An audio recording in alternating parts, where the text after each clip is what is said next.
আলহামদুলিল্লাহ রব্বিল আলামিন ওয়াসসালাতু ওয়াসসালামু আলা আশরাফিল আম্বিয়া ওয়াল মুরসালিন আম্মা বা'দ।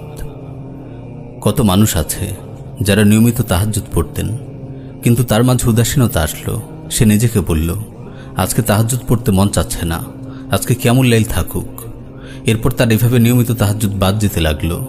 একটা সময় অবস্থা এমন হলো, তাহাজ্জুদ আর পড়াই হচ্ছে না।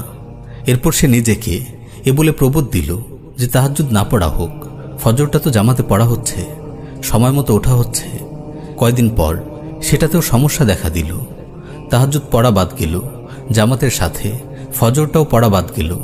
এখন সে নিজেকে প্রবোধ দিচ্ছে এই বলে যে সূর্য ওঠার আগে তো ওঠা হয়, বাসায় বসে হলো ফজরের সালাদটা তো ওয়াক্তের মধ্যে আদায় করা হয়, যা হোক এতেই তো চলে।